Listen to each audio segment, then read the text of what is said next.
Mainit na usapin kung legal ba na iharap bilang ebidensya sa impeachment trial ang tax at bank records ni Vice President Sara Duterte. Sabi ni dating BIR Chief Kim Henares na humarap noon sa impeachment trial ni dating Chief Justice Renato Corona, naging issue na ito noon at kinailangan ng pahintulot ng Pangulo. May unang balita si Sandra Aguinaldo. Paglabag ba sa karapatan ni Vice President Sara Duterte ang pagbubukas ng kanyang tax at bank records gaya ng sinasabi ng depensa o paglalahad lamang ng katotohanan gaya ng sabi ng prosecution? Dahil ako po ay nagsimula magtrabaho. Mainit na rin itong pinagdebatihan sa isa ring impeachment trial noong taong 2012 laban kay nooy Supreme Court Chief Justice Renato Corona. Kinuwestiyon noon kung tama ang kanyang idineklarang yaman, kaya pumirma siya sa waiver para mabuksan ang kanyang mga bank account. Ito po, pirmado ko na po. Pero meron siyang kondisyon. Dapat daw pumirma din ng waiver ang mga mambabatas. Kung hindi sila papayag sa hamong ito, bibigyan ko po ng direktiba ang aking defense panel na i-rest na po ang aking depensa. Total, wala naman silang napatunayang paratang laban sa akin. Nauwi ito sa kanyang biglang pag-alis sa paglilitis. The Chief Justice of the Republic of the Philippines wishes to be excused. Pero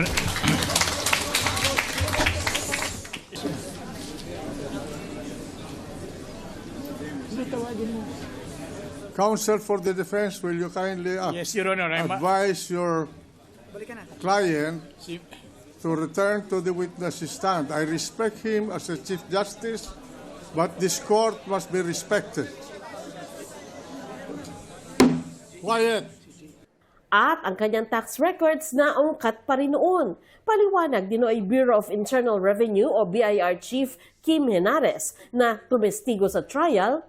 Nakasaad sa National Internal Revenue Code of the Philippines na ang mga income tax returns na nakalagak sa Office of the Commissioner ng BIR ay magiging bahagi ng public records at maaring mabuksan sa inspeksyon sa utos ng Pangulo ng Pilipinas.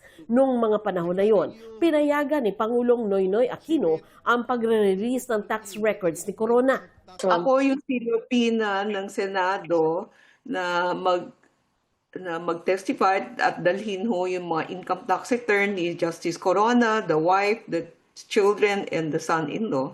Kailangan may isang magte-testify niyan para ma-admit as evidence.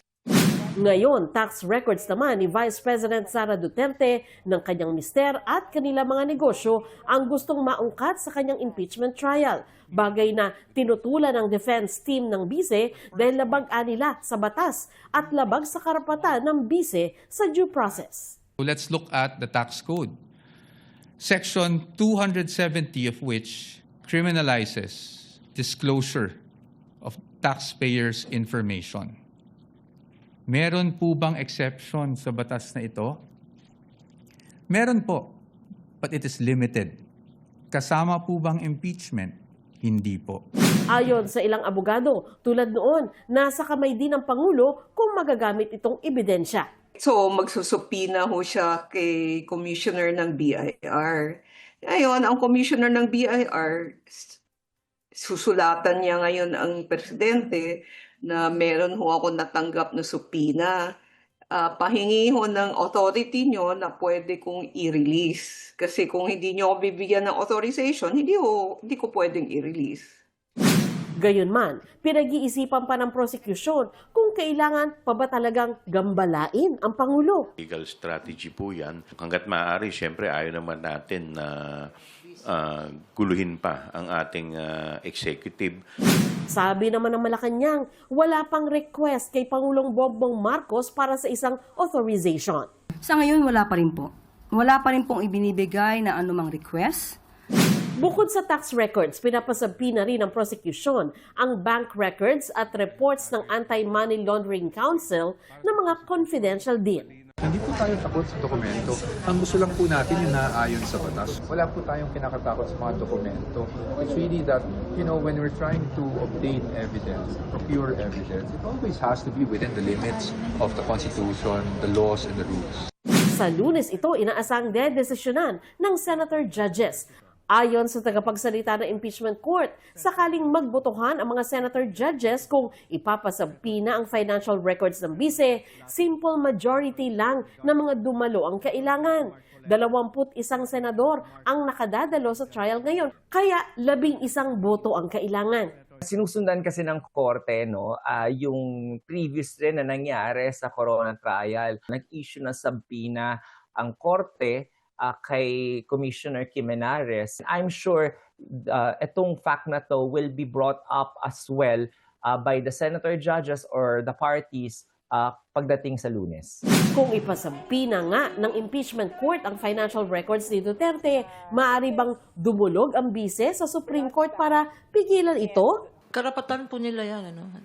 Everybody has a right to question. It is the part of due process. They can of course question. We cannot predict how the Supreme Court decides. May nagsasabi na hindi pwede dahil sole power to try and decide on all matters about impeachment ang Senate as impeachment court. Meron naman school of thought na nagsasabi na parang pwede kapag maipakita na merong grave abuse of discretion. Ito ang unang balita. Sandra Aguinaldo, GMA News.